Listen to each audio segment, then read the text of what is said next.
Loving those who hurt you can lead to abundance.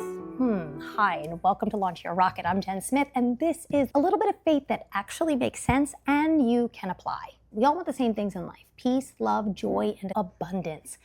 But what if I told you the way to get there is often doing a hard thing? It's easy to love the people who love you, but if you want to truly experience peace in your heart, joy in your soul, and the abundance that God promises, you have to learn to love the people who are hard to love. And that's where the real shift happens. What if loving those who hurt you, disrespect you, or don't treat you well is actually the key to unlocking the life that you've been searching for? Could it be? Here's the secret. Every word of God points to the life you truly want to live. One filled with peace, love, joy, and abundance. So when we dive into it, we see something Jesus said that probably is not easy to hear, but it's exactly what you need to hear in order to actually get the peace and the joy and the desire and the abundance. In Matthew 5:43, it says, love your enemies, which is the hardest thing you can do. You've probably heard people say, I'll be nice to anyone who's nice to me, or I just want my kids to do whatever makes them happy. It sounds so good, right? But here's where it gets tricky. Jesus teaches something different when it comes to how we're supposed to treat people who hurt us. In Matthew 5:43, he says, love your enemies. Pray for those who persecute you. Those are his words. And we thought the Bible was difficult.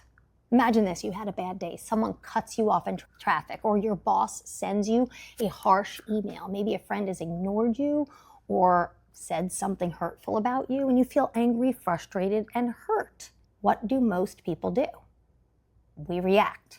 We fight back. We throw a little tantrum. Maybe not the kind that we had when we were kids, but we snap at others, we vent, we shut down, give the silent treatment, or we let anger stew inside of us. But Jesus says instead of doing that, you need to pray for them. Oh yeah.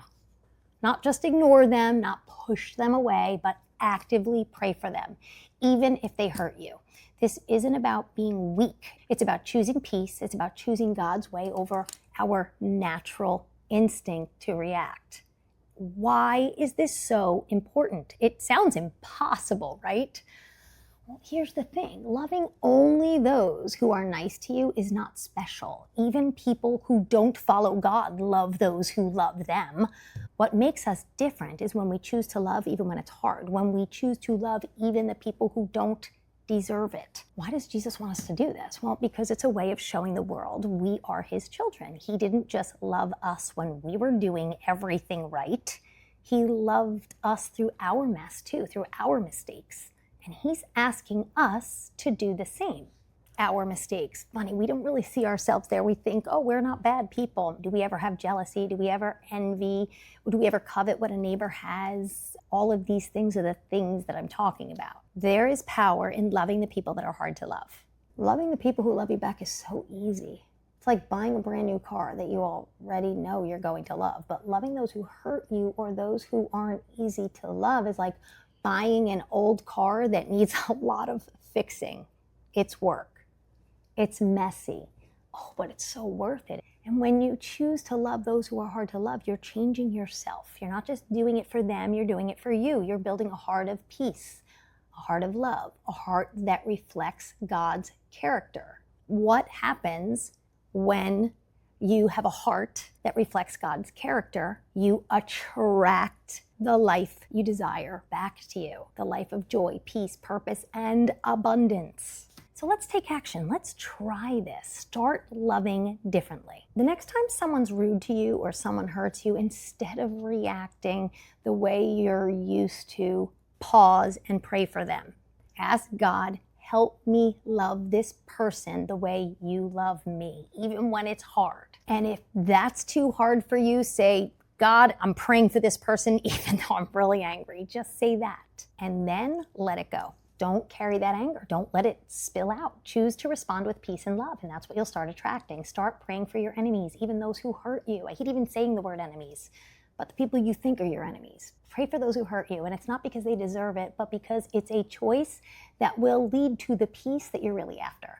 And don't be surprised if over time you start feeling like a weight lifted off your shoulders, because that's God's peace taking root in your heart. That's God's favor. That's God's grace. I know what you might be thinking right now. And if you're a millennial, you're probably hearing the song, I pray your brakes go out running down a hill. I pray a flower pot falls from a windowsill and knocks you on the head like I'd like to. Yeah, come on. We're not talking about that kind of praying. Literally, it's so hard to pray for that person. Just say, Lord, I pray for them, and I really don't want to. But here I am praying for them. And that's it. And trust me, that's a good start. You're being real with God, and He'll help you with the rest. It's about getting that shift in your heart so that you can move forward with peace instead of frustration. Keep it simple, keep it real, and watch the transformation happen. So what are we doing? We're asking God to help us love the people who are hard to love, to pray for the people who hurt you. We're asking God to soften our heart and replace anger with understanding and compassion. That's what we're doing today, so that our heart can soar and we can attract the life of our dreams. And that's it for today's episode. If you want more of this kind of transformation, just keep showing up, keep following me here, and we can grow together through understanding true wisdom. You can also follow me on TikTok and Instagram at Launch Your Rocket, but that's really like the front porch. Come inside and chat. That's on YouTube at Launch Your Rocket also. You can also go to launchyourrocket.com. That's my website where you can contact me directly. There's a lot there for you. Thank you so much for joining me.